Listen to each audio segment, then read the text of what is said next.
Let's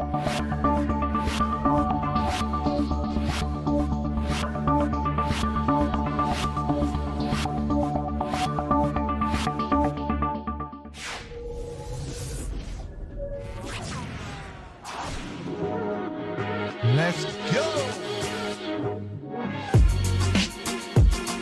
Welcome to the show. It's Project Open Mic. Let's get the show off right.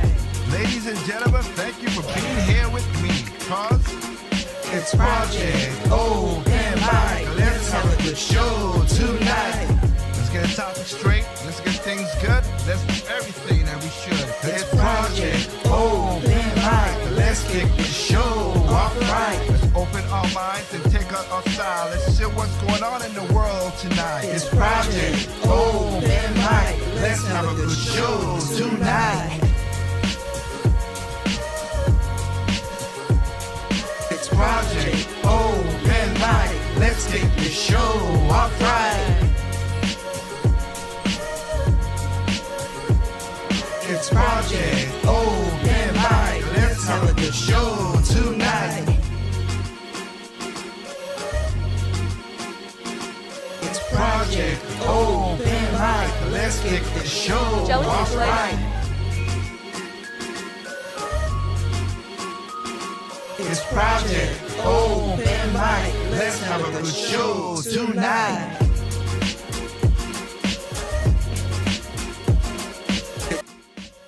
Alrighty then, what is going on, everybody out there? Hope you guys are doing well. Hope you guys are ready for a little deep talk for again tonight. I shouldn't be long, but we're going to be talking about stuff, of course, that's very important to the society at hand. But anyway, welcome back to another episode of Project Open Mic. I am your host, Ted, owner of T3 Records, and also your host for Side Chat and Project Open Mic. So tonight, we're gonna get a little deep because we're gonna be talking about stuff, but I won't get. I don't know. Let's just go with what I think the show should be tonight. But we are gonna be talking about the tragedy that happened in Texas and many more in that regard. I want to just point out stuff. So with that said, let me just. All right, so tonight's show is basically we shoot ourselves in the foot. I want to talk about my hat. Okay, look, my warm wishes goes out to anybody out there. My prayers go with the victims, of course, with the young people who got shot at that school in Texas, people who got shot in the one in Buffalo, as an immigrant last week, but seeing that all these shootings happening so close, and also the ones who were same thing as Buffalo, the shooting happening in church, which is also as bad. And this thing is not a. I'm sorry, why a lot of people want to do this, but this is not a black thing. This is not a white thing. It's just evil. As I always state at the end of my show, evil is evil. As both these people came in different things. As the guy who went and shot up the subway in New York City, he was black. The guy who shot up the church was an Asian guy. Of course, they had a white guy. So you have the difference. Evil is evil, no matter what race, color, creed, whatever. Evil is evil for these people to do heinous acts of doing this stuff. That to go to shoot up little children. The 18-year-old guy was that. But I'm also showing different type of evil that is perpetuating most of this stuff. If you've been a proprietor of this project where my show, you share it, everything again on Spotify, on Anchor, on on if you have to use the podcast, or on Twitch and Facebook and everything like that. This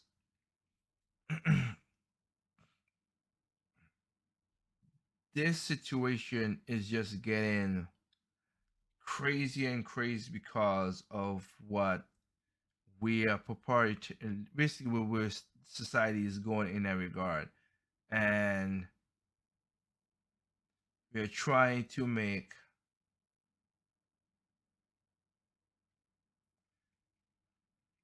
a lot of things. How should I say? We're trying our best to, go a certain route, which is not great in my regard. We are literally pushing certain things. A little bit, just okay. Sorry for the word salad.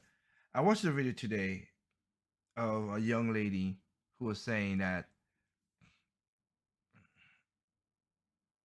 how men are this and that and that, and I'm like, and I'm not gonna deny it.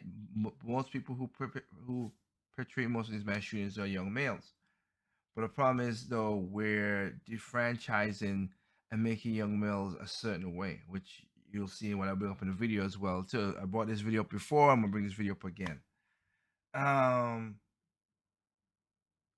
you don't have to bring you don't have to bring boys down to bring girls up. We don't. We don't have to bring men down to bring women up. We are basically symbiotic. We need each other. And this whole thing, men are great, or women do many great things in their roles, and some break out from their roles and do great things. But so do men, and it helps society because again there's a lot of stuff that there was a lot of men. It was a guy who created the sanitary napkins or basically pads and stuff like that to help women to who want to do work and everything and get to the top of their pole they want. So men help. Same with the birth control. It's the men who invented it. Like it's not a it's not a one for one win all take everything situation. It's not. But society is, as I said, the society that you could see is doing that, and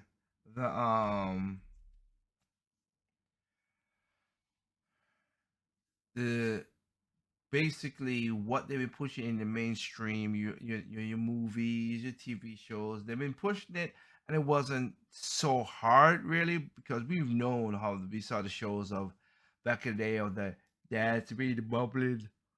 Oh, and the woman's being the moms are the smarter than anything kind of sitcoms. We've known that, but we've seen it now portrayed in commercials. We've seen it portrayed in everything, movies and everything now. It's basically this whole I am woman hear me roar thing. And again, I have no problem. Some of my favorite movies have, like I said, like Kill Bill and stuff, have women as the lead role. But the problem is though, people talking about it like they're just that they never been none, or they just have a small subset. And we know majority of the daytime drama and all that stuff is catered to daytime drama or drama. These reality shows are catered to women. They're not catered to men unless it's like more of a documentary or whatever.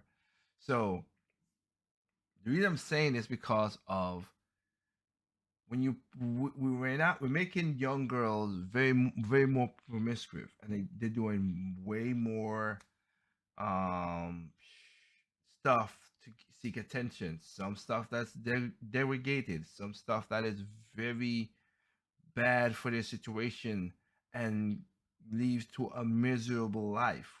There are a lot more women who are depressed and miserable now than there were 20 years ago. These are documented, surveyed, and everything, and also with there's more women on depression medicine and mental medicine than before. Men are on it too, but sadly, most of the men basically will go look for suicide and stuff like that before getting himself help. And I would tell men out there, yes, Go out there and take care of yourself. Go to a therapist. Go to a therapist. Get it out of your system. Have a men's group. Find a male group to talk about this stuff. So you get that itch and that depression or that anxiety or that the devil voices in your head or your heart to not go out there and do these heinous acts because it's not needed at all for what these things are going.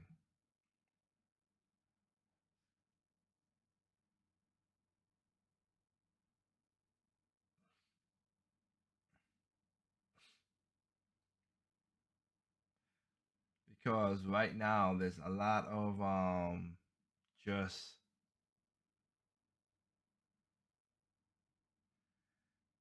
how should I say this, just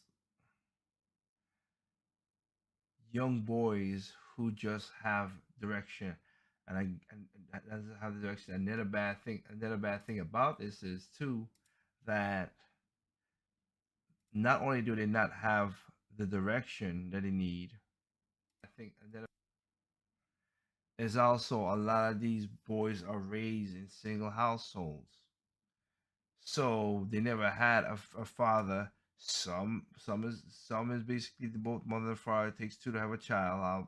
I'll let that state that, but they don't have a father figure in their life to control some of these anger issues or this discipline issues that happens going forward with this, with talking about these things.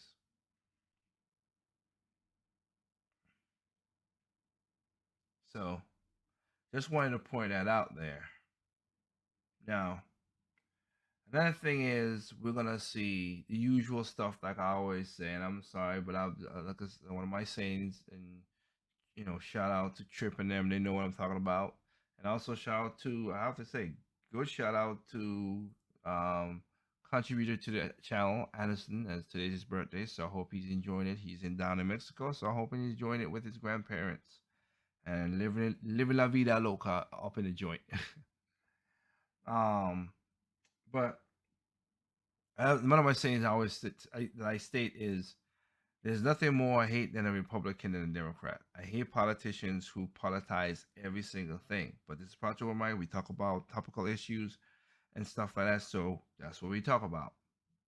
So I want to jump. I want to just show you this because again, this was the the talking, the first briefing from that horrible shooting that happened in Texas, and it best just to let you see what happened because it's just this is just bad, just bad.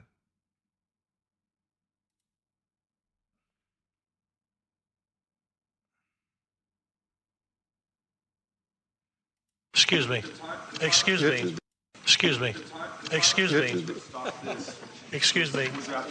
Sit down. You're out of line and an embarrassment. Sit down and don't play this stuff. The next shooting is right now, and you are doing nothing. No, you need to get his out of here. This isn't the place to talk this over. This is totally predictable when you. Sir, you're out of line. Sir, you are out of line. Sir, you are out of line. Please leave this auditorium. I can't believe you're a sick son of a bitch that would come to a deal like this to make a political issue.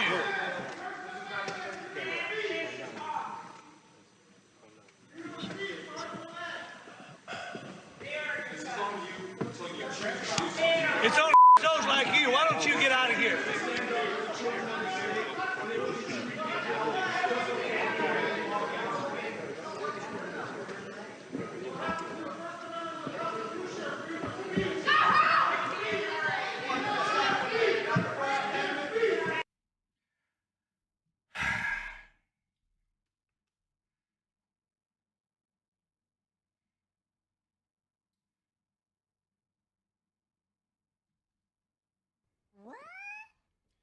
That is former president candidate Beto O'Rourke, who turned something we were talking about the briefing and everything of the investigation and turn it into a political thing.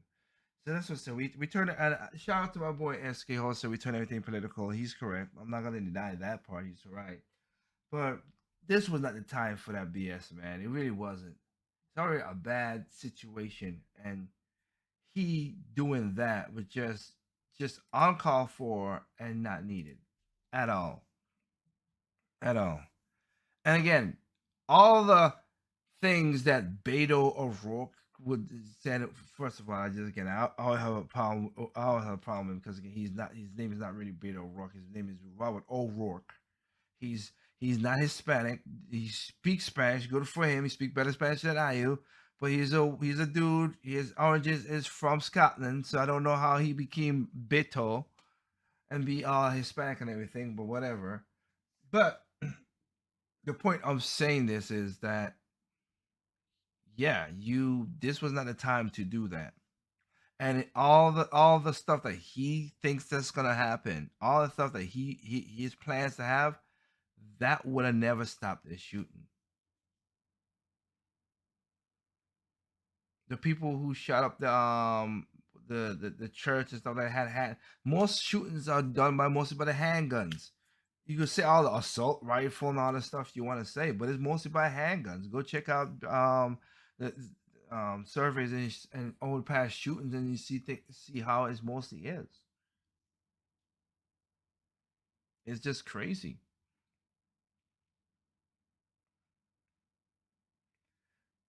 But the point I want to take about is this. This is why I said we need to, because we have this one boy. This is some of the what do you call it, the this is not all of it. It's not a silver bullet, but this is partial of what makes this a pain in the butt in that regard, and also what helps push some of the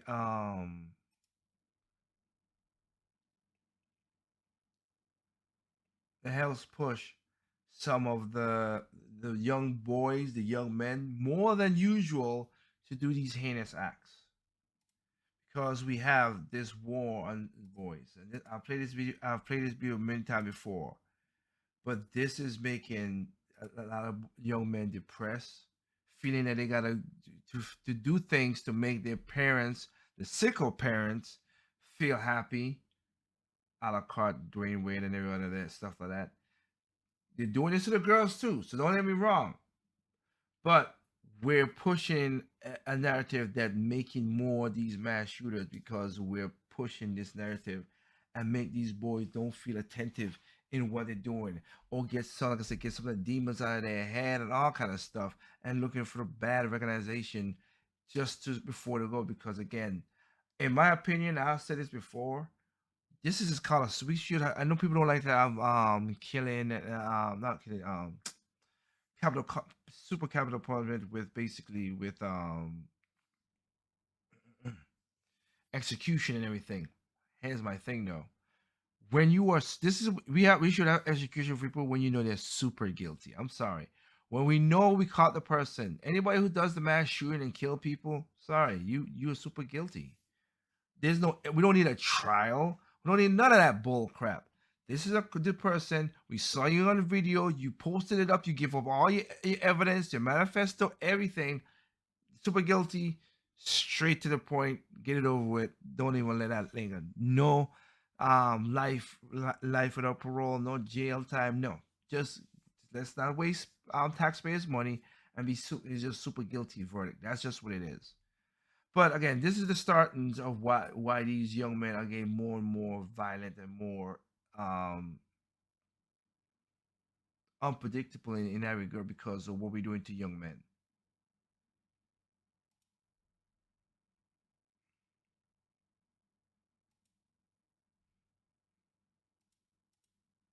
Liability in today's classroom. Boys tend to be disorganized and restless. Some have even been known to be noisy and hard to manage. Sound like any boy you know? But increasingly, our schools have little patience for what only a couple of decades ago would have been described as boyishness. As psychologist Michael Thompson has aptly observed, girls' behavior is the gold standard in schools. Boys are treated like defective girls. Again, doing that is harming these boys, and these same men are doing this. I think they said 90% of guys who are in jail are basically to single parents. So it's not good. We're saying these boys up to fail in that regard. As a result, these defective girls are not faring well academically. Compared with girls, boys earn lower grades, they win fewer honors, they're far less likely to go to college. Boys are languishing academically while girls are prospering. In an ever more knowledge-based economy, this is not a recipe for a successful society. No. We need to start. And she's correct, and that's why I'm bringing Susan's Susan, who's doing it. She's correct, because that's what make these are the same boys who languish and just get into, like I said, they get into their inner demons and just want to be acknowledged and want to be recognized. By doing that, you are making these boys seclude back, whatever. It's not the video games game argument that's tried and true and tainted. The Republicans did it. The Democrats did it. It's not the video games. All right. Can it be a part of the situation? Yes, but it's not the main part of the situation. We gotta get as well. Susan will talk about how we can make our grade school classrooms more boy-friendly. Well, here are 4 reforms that would make a very good start. Yep. 1, turn boys into readers.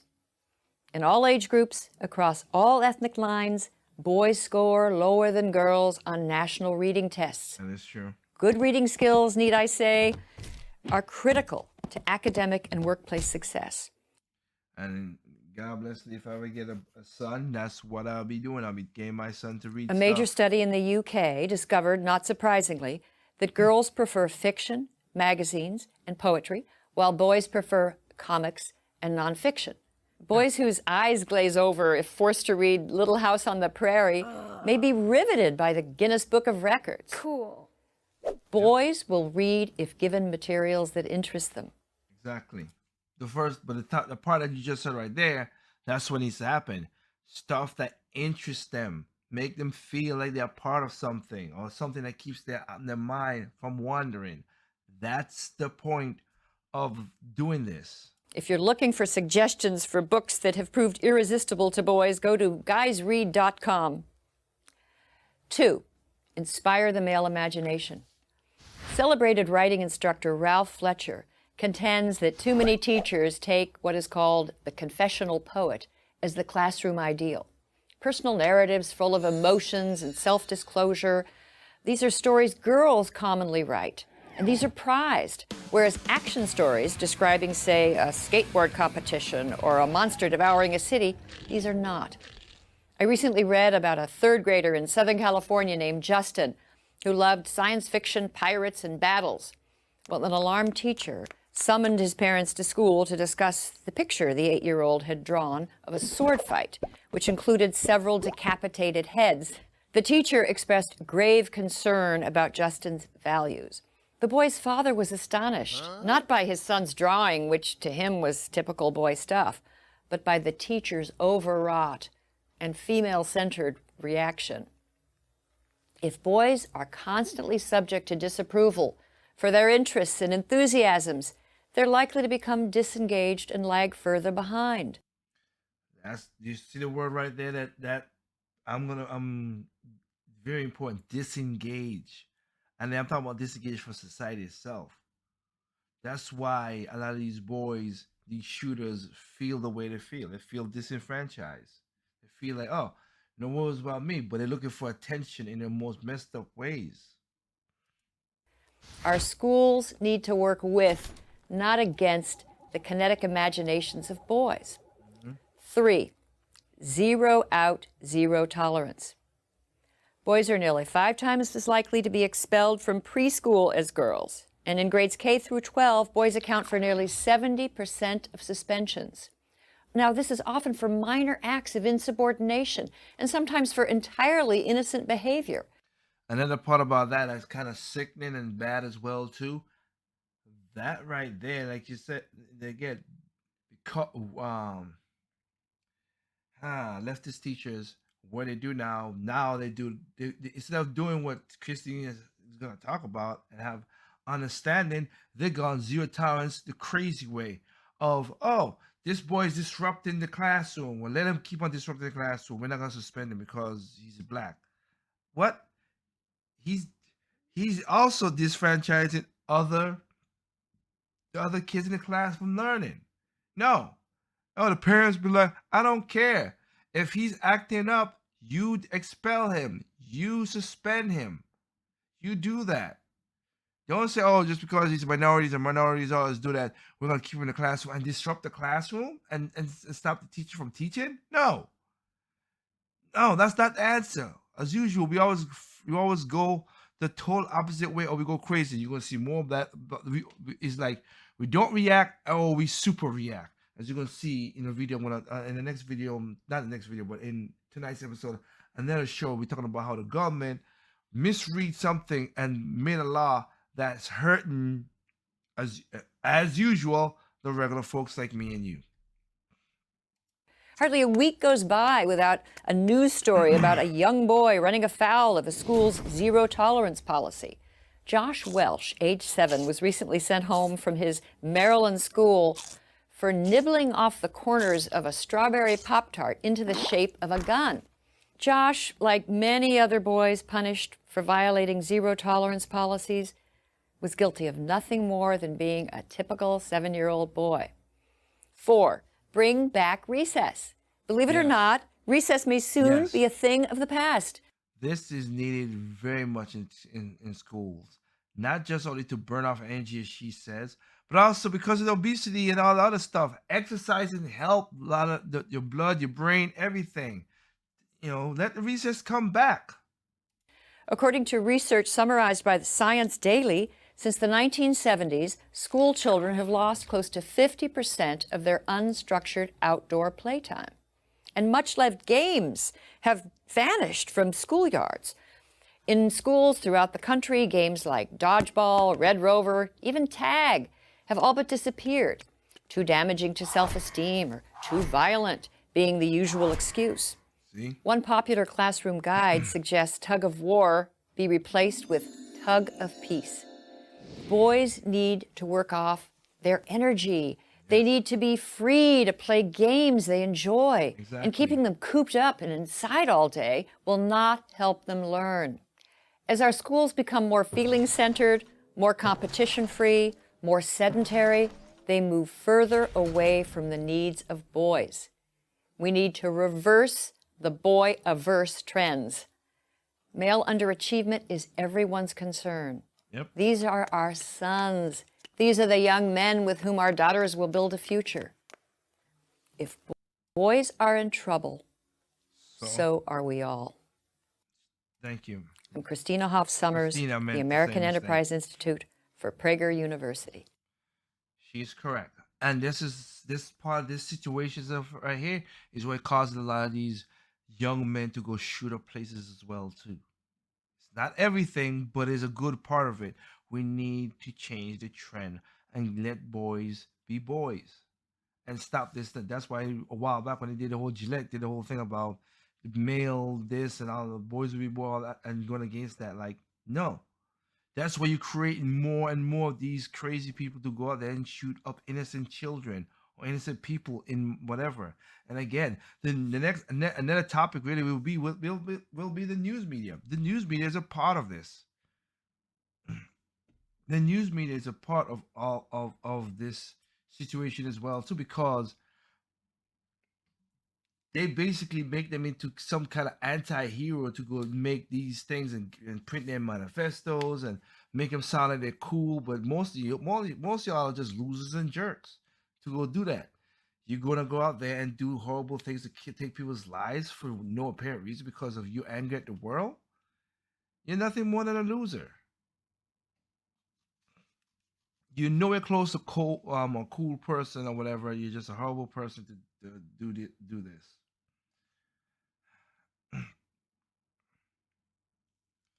So it it's just something that we need to touch on when we're doing most of these situations because it's not cool at all.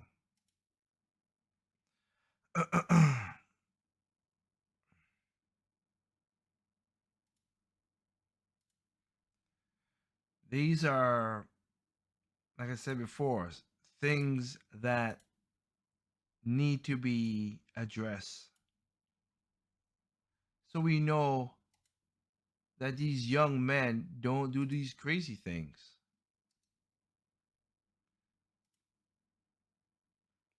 We got to help understand. And again, any guys out there, dads, like I did with the dads who was in the schools and stuff like that. If you could be if you could be mentor, if you could be a male mentor to some of these young men and some girls too, just be a young mentor.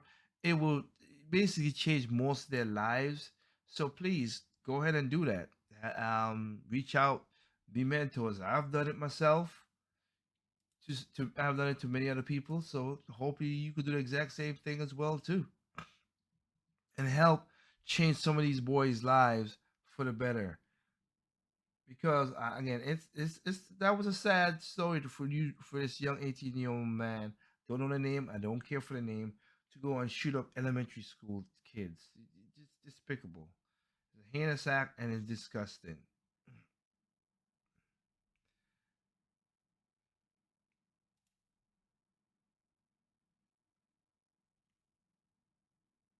It's disgusting. So now I want to go.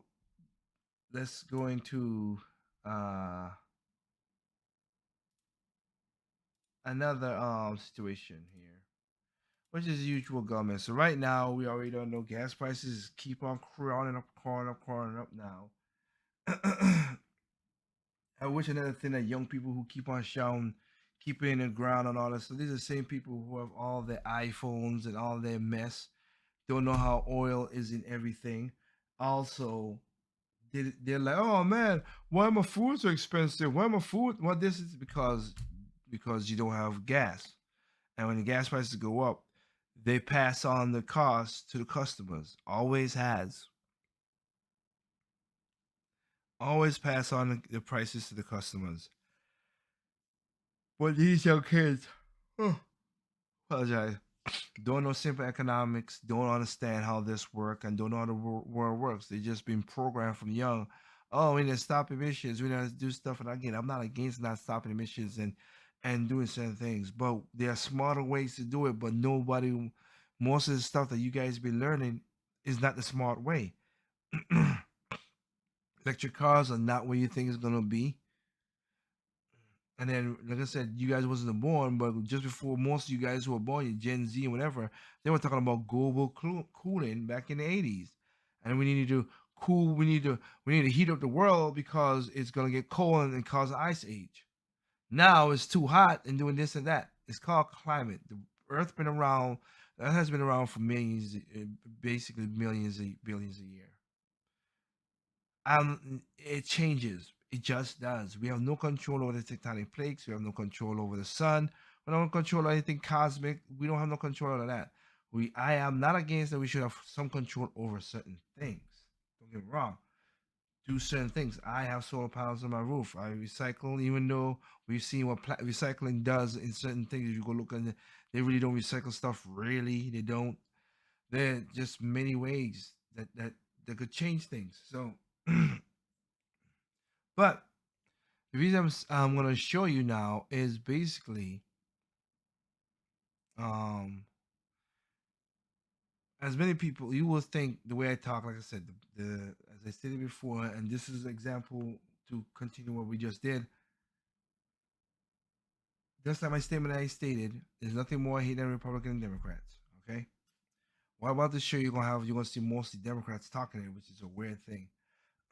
But it makes me happy that we took down that Department of Disinformation, because the thing about it is many times the conclusion the government gets to is just makes no sense. One, and two, we know most of the solution is tied up in lobbyists. Three, also they react and overreact. They don't do no reacting or overreact. That's most government. Four, and sometimes a lot of these politicians create a problem so they could keep on getting elected because they don't want, that if there's not a problem for me to solve, I don't look good in the eyes. A lot of the problems in America can be solved, but these politicians do not want to relinquish their power. So, summer's around the corner. Memorial Day is right there. I hope everybody out there is going to be safe for Memorial Day. You do what you have to do. Have a safe. If you have vacation plans, I want you to be safe with your family. Enjoy it. If you're traveling, be safe as well too. Driving, whatever. Don't drink and drive, please. Be safe out there. But you've noticed, and my sister has, because a lot of people are traveling, prices of airlines has gone up, not because only gas. That's, you will mostly think that gas is the problem for why a lot of airplane prices gone up. I try to look for traveling from here to St. Thomas. Back in January, flying from here to St. Thomas, me and my girlfriend, we got to St. Thomas for $900. Ticket was basically 200 and change, like 370 or 3 something. Us to fly to St. Thomas round trip. To do that now in the summer is $1,000. $1,000. Let me see. I'll give you the latest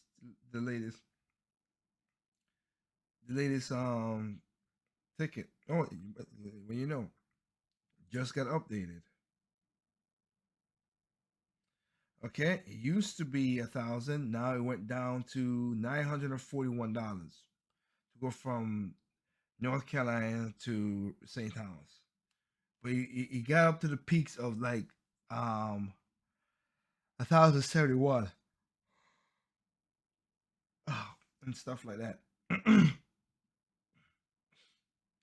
But like I said, gas is but another problem that you never see is this, which was caused by the government.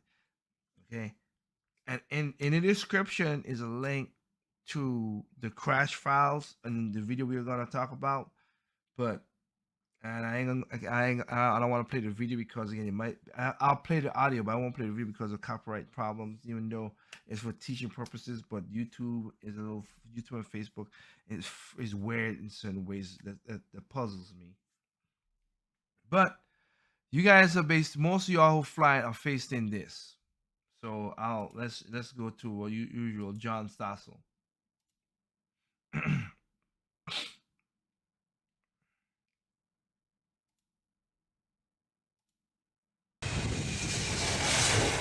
Planning on flying somewhere this summer? Good luck. More cancellations are possible in the days ahead. JetBlue Airways says it's trimming flights by 10% because of staffing issues. Delays and cancellations have spiked because the country faces a growing pilot shortage. A pilot shortage? A shortage of more than 12,000 pilots. That's surprising. Flying's a popular job. You know you were born to be a pilot. Look, you're flying. So why aren't there enough pilots? Because government got involved. And again, look down to the point it says Representative Louis Slaughter, D, New York, which means Democrat. Like I said, there's nothing more hate than a Republican than a Democrat.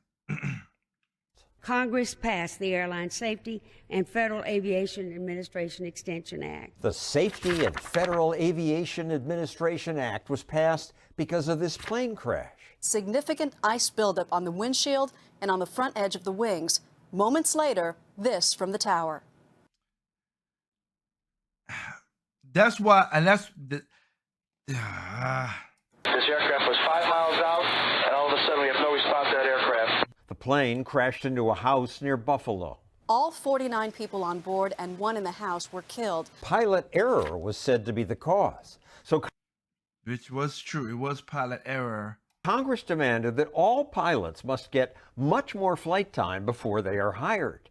Instead of 250 hours, now they must get 1,500 hours. Now, I stopped it there because that right there, the hours didn't make that would never stop that crash. And it was pilot error, but majority it was because of fatigue. Now, I'm gonna play you. I'm gonna leave that up. No, I can't leave it up there. But let's get back to this. But of course, like I said, Congress went the opposite way as usual. Am I surprised? No, I'm not. I'm not surprised at all. But I want to listen to the audio of the results of the crash report. It was basically fatigue. And we could do stuff. But more flight hours would have never caused that, as you're going to hear from a pilot when I get back to the video. But listen to the reason of that crash, which again, this is why I don't want to this information board, because they come to their own weird but conclusion that makes no sense.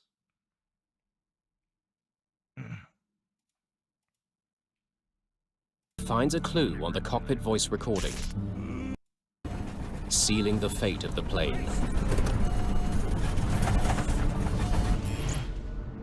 Evan Byrne wonders, what could have caused a trained airline flight crew to have made such missteps? He finds a clue on the cockpit voice recording. You hearing that? Excuse me.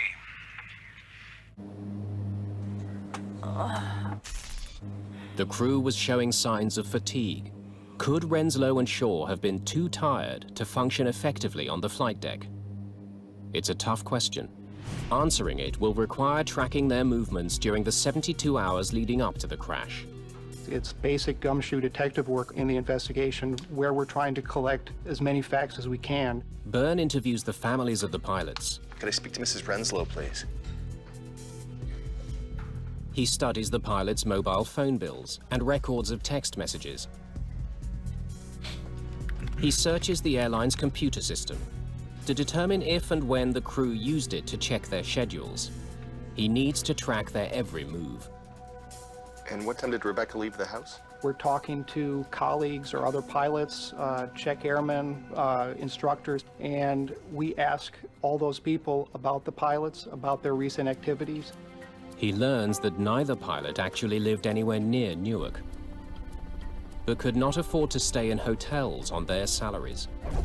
Captain Renslow was earning $60,000 annually at Colgan Air. First Officer Shaw was being paid less than $16,000 a year, substantially less than an average bus driver. As a result, both pilots had made long cross-country commutes to Newark. Captain Renslow from his home in Florida, and Rebecca Shaw from Seattle, Washington.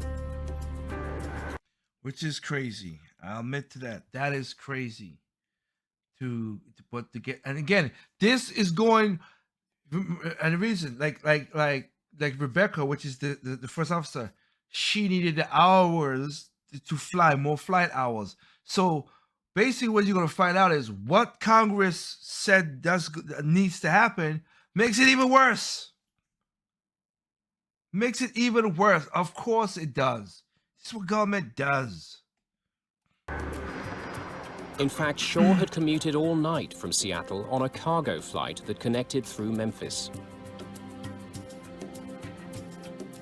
Captain Renslow had spent the night in the airline's crew lounge at Newark Airport, after having already worked 2 days. He was seen sleeping on a couch in the lounge.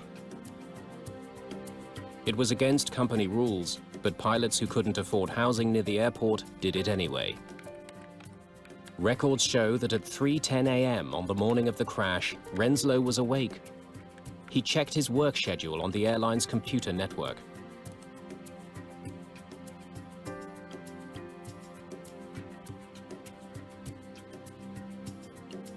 Next stop, Buffalo.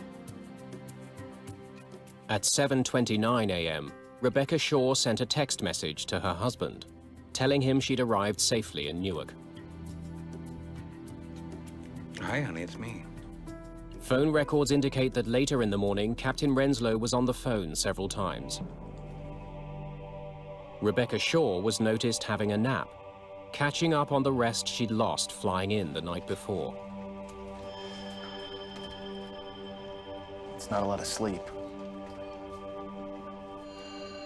We ultimately concluded that it was likely that both crew members were experiencing some effects of fatigue at the time of the accident. Her job is to watch the airspeed. Her job was to watch the instrument panel, and my view is she was fatigued to the point where it's like right here in your soul doll. I think that's where she was, and he just was not capable. He was just, he shouldn't have been flying an airplane.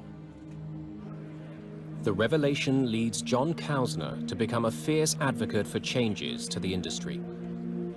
He raises awareness among both lawmakers and the public about the need to improve regulations governing pilots at regional airlines. This is just saying we support 3407 families, their fight for aviation safety, and these representatives and congressmen and senators have done that for us, and we're very appreciative. No, they did not. This is where you give power to Congress, and Congress did a horrible job. Takes his fight all the way to Washington, D.C. We needed to do something, and so we began to advocate in Washington weekly, every other week. I mean, we've made innumerable trips down there, and immediately the families just gelled. We all attended the hearings and began to say, this is what we can do. The crash of Flight 3407 focused the world's attention on a growing safety problem. The relatives of those who were killed will help eliminate that threat. Sadly, that's not what happened. So let's talk about that same bill that just got passed and see how that makes any difference, shall we?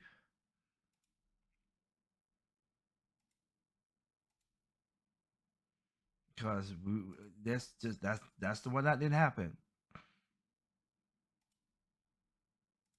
That never made any sense.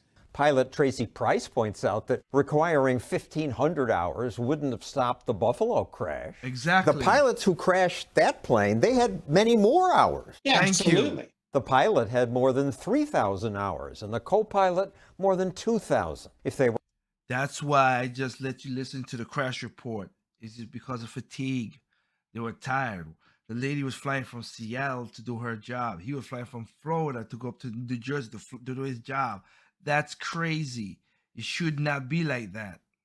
They were unqualified. It was for other reasons. The pilot had failed some flying tests, and fatigue may have been a factor. But that didn't matter to the politicians. Flight 3407 taught us that we need to improve pilot training. But that's why I said they use. That's why you heard what the guy said. They use it as father.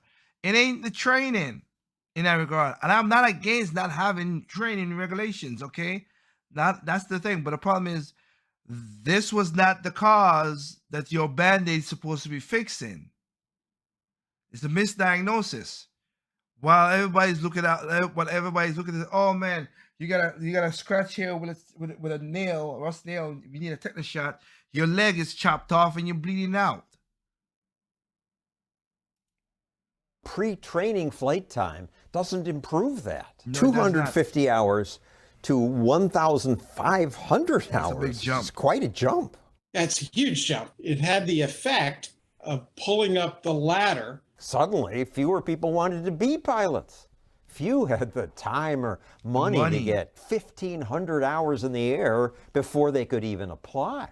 The number of certified pilots fell even as flight demand increased. Yep. Of course, the pilot union liked that.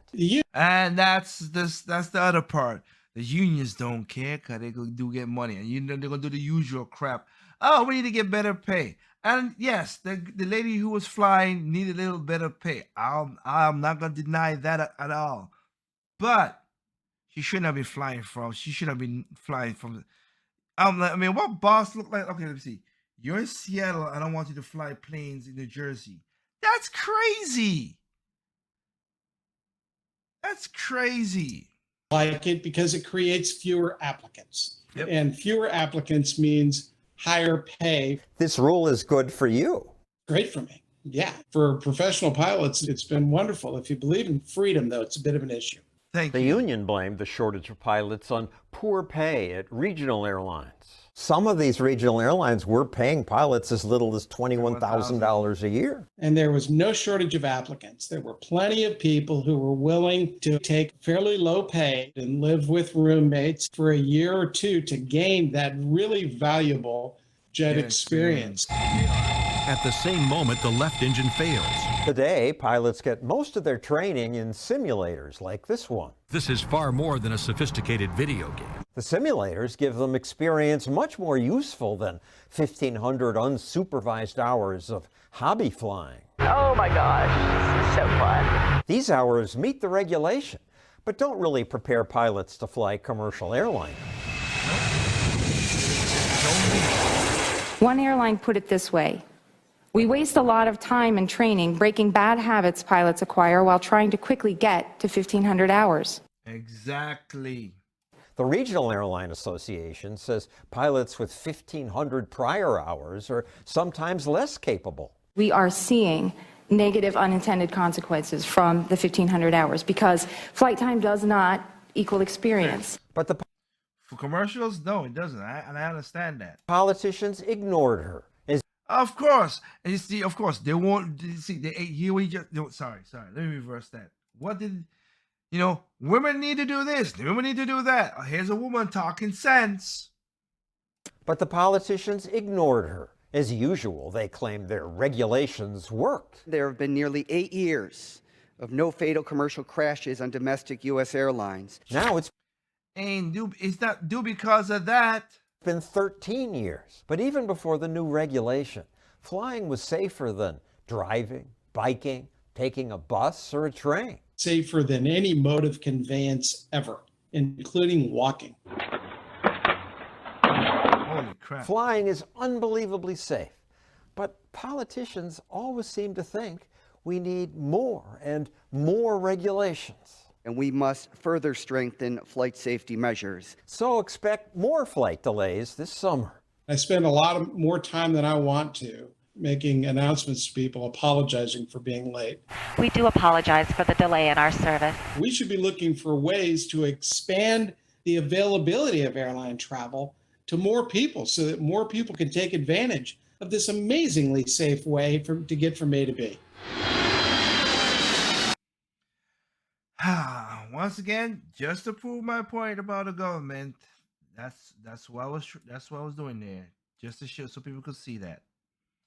And last but not least, let's dig into the usual crap of crap. All right, and because again, one more weekend to say, I want you guys to enjoy it, but let's do in the usual stuff.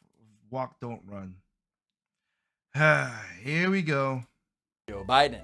On May 11th, 2022, standing behind a comically large lectern, Biden delivered remarks at the 40th International Brotherhood of Electrical Workers Conference. Is Delaware in the house? Anybody from Delaware? Holler loudly, man. Really, you that? Oh my goodness.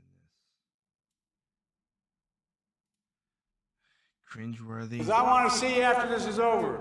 I was being sarcastic, dumbass. Anyway, during his remarks, Biden made the dubious claim that he was being fiscally responsible. Under my predecessor, the great MAGA king, the deficit increased every single year he was president. The first year of my presidency, the first year, I reduced the deficit, literally reduced the deficit by $350 billion. First year. What the fuck? No, you didn't. No, you didn't. Oh my. Oh, this man. It's funny enough. Shout out to my girl when she sent me a little meme saying, I have the meme of a guy drinking a car about the first time I got to become middle class, and inflation knocked me back down to lower class. This is ridiculous. You didn't do that. All the trillions of dollars you spent, billions to trillions. No, and also the only reason you did it because in 2020 we did a lot of stuff for COVID. That's really what we did it, and that's what it was, a scale back from COVID because of that. Yes, you're correct. I got on Donald Trump too for money going up with that. But Biden, you did the exact same thing when you was with Obama in office as well too. When you was vice president. So what Biden is saying is that every year that Trump was in office, the deficit increased. And to put that in perspective, let's take a look at this graphic that Joe Biden posted on his Twitter account. In 2020, the federal government blew out the deficit because of coronavirus. Yeah. In 2021, under Biden, you can also see a huge deficit. In fact, the second largest on record. But Brandon is claiming that he reduced it by over $350 billion. No, son of a bitch! But the reality is that the Biden-Harris administration didn't reduce anything. Exactly. It simply means that they spent slightly less than the previous year. And the only reason that it was lower than the previous year is because Biden's Build Back Better plan didn't go forward. Thank God. Thank God. Exactly. And this year, we're on track. I have not watched this video, so again, my reactions is live, going right here, saying stuff. So yeah. To cut the federal deficit by $1.5 trillion, the biggest decline in debt ever in American history. But by his projection, which I'm sure is going to be way off, in fiscal year 2022, there's going to be a deficit of at least $1.25 trillion, which of course would be the third largest budget deficit on record. Am I not surprised? So in reality, Biden is essentially bragging that he's adding over $1 trillion to the national debt. Thanks, Joe Obama. So for this next bit, I have to do a little setup. There's an old saying in politics, you got to dance with them what brung ya. And to explain its meaning, here's the late great Molly Ivins. It's one of the oldest sayings in politics. You got to dance with them what brung ya. And what it means is that when you get to public office, you vote with the folks who put you there. And that used to mean your constituents, the people who voted for you. But more and more what it means is you vote with the special interests who put up the money to get you to public office. Exactly. The lobbyists, like I just stated in the last video segment. And now, let's watch Joe Biden butcher one of the oldest sayings in politics. And folks, there's an expression where I come from. You go home with them that brung you to the dance. So Biden's version basically means that you have to sleep with whoever brought you to the dance. Which makes a lot of sense, since he's been in bed with the unions for his entire political career. Basically. According to OpenSecrets.org, labor organizations contributed $27.5 million to his 2020 campaign and other groups that supported him. You all now you're going back to see why I said unions and stuff again in the prior segment about the whole plane thing. Brought me to the dance, and I mean it. And now I'm gonna go home with you. Next, Biden talks about how he supposedly struggled financially after his wife and daughter perished in a car accident. Which is a horrible thing. I'm not denying him for that part, okay? That your wife and kids died in a horrible accident. Your mental state is not there. I get that. 50 years ago. So he could talk about the cost of child care. He's a politician.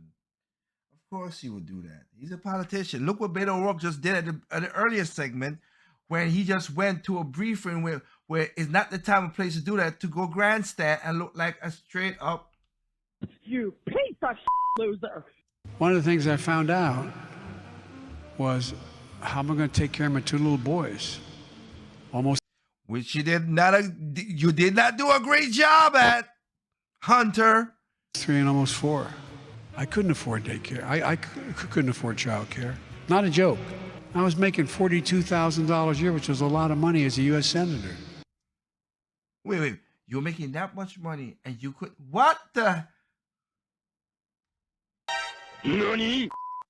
What? Wait.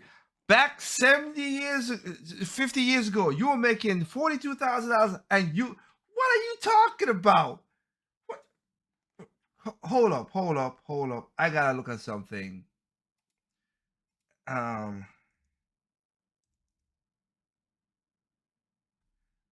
me see. I gotta look at something. Sorry. Let me see. 42.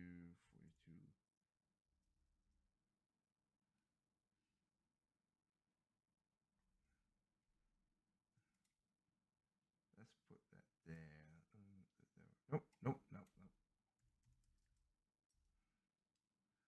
Let's see that out of the way. Yep, 42,000. Okay, this is 2020. 2022. Sorry, like I said, I'm doing this live because it is.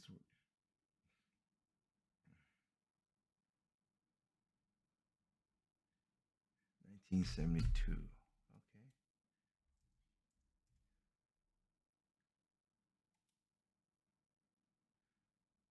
So you were making $290,000. You were that's what I'm saying. That don't make no sense. You couldn't. Oh my goodness, I hate politicians. I do. I couldn't afford it. You could afford Biden's it. claim that he couldn't afford childcare is horseshit. According to the Consumer Price Index inflation calculator, Biden's annual salary of $42,500 in 1973 would be the equivalent of $288,000 today.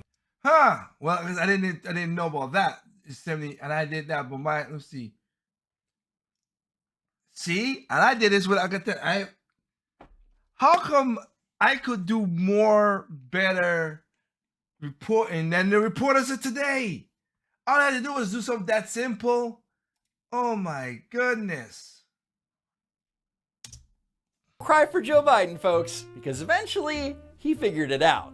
My sister moved in. I had bought an old farmhouse. My brother was single, moved in, took a barn and turned it into an apartment. So he couldn't afford childcare, but he could afford to buy this $185,000 property in Greenville, Delaware. Notice that Biden insists on calling this a farmhouse, because if he called it what it actually is, a mansion, it would conflict with the whole middle-class Joe persona. Nani? Again, why am I not surprised this line piece, You piece of loser. Can't help do his stuff. Seriously. I bought an old farmhouse. You mean, as he said, you mean a mansion.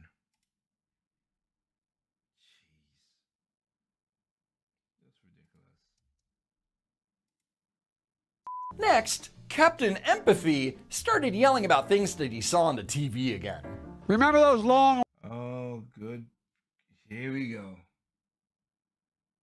Grandpa's losing the mic again. Oh, no. Lines you'd see on the television, people lining up in all kinds of vehicles just to get a box of food in their trunk. How quickly we forget. People were hurting. Were hurting, Joe? People are still hurting. And you're making it way worse with your policies, Joe. And here's a recent report to prove it. FarmShare hosted a food distribution event at the Truth Church in Sandalwood. A truck filled with groceries was a sigh of relief for the Franquez family Saturday morning. We're both working for a living. We're still struggling and trying to get by. It's hard nowadays. The times are tough, and this helps us and helps a lot of people out there. So people are waiting in line at a food bank because they can't afford food in Joe Biden's America? Yeah, I know you're shocked. And I should point out that inflation is so bad that not only are there more Americans being pushed to food banks, but the food banks themselves are struggling to meet those Americans' needs. According to Feeding America, food banks across the country are buying nearly as much food as they did last year, but are paying 40% more for that food. But instead of addressing how he's working to bring down inflation or doing something simple like making a call to action, to encourage Americans and corporations to contribute to food banks, Biden's just going to make up bullshit about Republicans. And what did the MAGA crowd want to do? Forget it. Forget it. Is anybody up there in that cranium head of his? Says the man that won't even acknowledge that it's been happening throughout his entire term. God, this is the United States of America. The idea that people would have to wait in line an hour, hour and a half to get a box of food in their trunk. It's just unbelievable. It sure is, Joe. Yeah, it is. Sure is. Next, Biden talked about America's crumbling infrastructure. Here in Illinois alone, there are over 6,000 miles of highway, 2,300 bridges in poor condition. This is the United States of America. The idea we have bridges that are collapsing or about to collapse, I really mean it. It just drives me crazy. Well, do something about it and talk to the Illinois people, like you just said, and let the government fix the damn bridges. Oh, wait a minute. They give money to the lobbyists and all the other crap. To think about it. But then, minutes later, Biden contradicted himself in a big way. And we're beginning to see the effects of unions and the impact on everything from what you see going on in Ukraine right now. Our stuff isn't falling apart. There's it. Jesus. What is that? What the fuck is that? Oh, man. There's this. No, I'm serious. So our roads and bridges are collapsing, but at least they aren't falling apart like they are over in Ukraine. Thanks, unions. Wait, what? We used to have the finest infrastructure in the world. We were rated #1 in the world. We're now rated number 14. No, we ain't. Because if you put in the miles with the countries, most of the countries that are above us don't have the infrastructure nowhere close of the length of the roads we have in America. You gotta do like India, and if you do the major construction and all the like the bigger European countries like France or Germany, whatever, we're #1. But if you put in the other part, that's what you get. The United States of America. Why?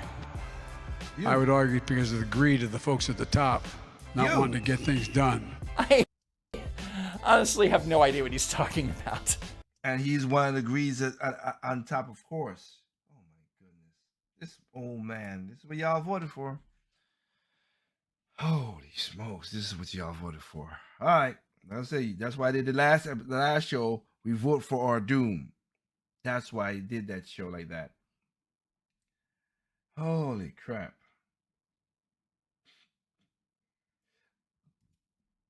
You can't help this thing at all. Anyway, thank you guys again out there for giving me your time, your ear, your mind. Keep it open and to talk about these conversations right here. And again, yes, I apologize for last week, which I had a mic issue and stuff like that. But you guys held in there, and I do enjoy that. Like right now, we have about 38,970 people in the building. Thank you guys for keeping it up. Remember, you can check us out on Spotify. You can check us out on Anchor. You can check us on Stitcher. If you wanna have just the audio, remember you can share those as well too. You can also remember you can check us here on YouTube, Tempo FM, Facebook, Nico, ULive, and Twitch TV. Thank y'all for helping us out. And for those in America, I hope you guys have a great Memorial Day weekend. I really hope you get the Barbies, get the dogs, even though it's more expensive than it was last year. Thanks to that. Be careful out there driving. No drinking and driving, please. Don't. As I remember the video I just showed you with the guy just showed you how traveling has gotten, flying is gonna be crazy. But also there are more accidents out there than needs to be.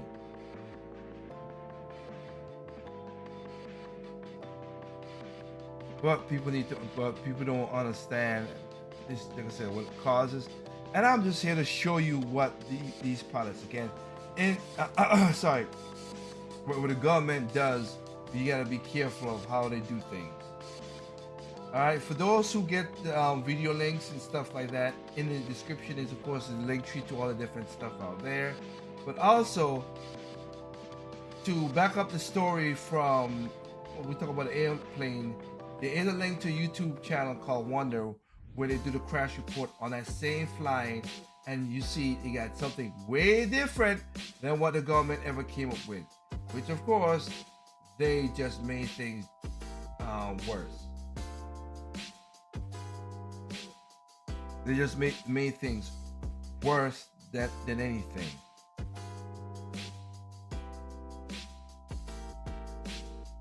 And I will share right here the exact same thing like I said before. You can see right here on the screen. On the roads, 41,800.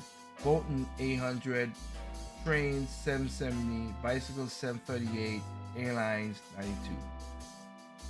So really, please be careful out there on the roads and highways. Don't drive drunk. Do the right thing. Remember, evil comes in all shapes, size, creed, color, height, sex, and whatever. Evil is evil. Again, do your own research, do your stuff. Be that smart, because people are stupid, individuals are smart. Be that smart individual. So please be safe for this holiday weekend, all right? And get ready for summer and take care of yourself, okay? With that said, this is your boy Tig from Project Open Mike. Wishing you a good holiday. Happy Memorial Day. Again, be safe out there.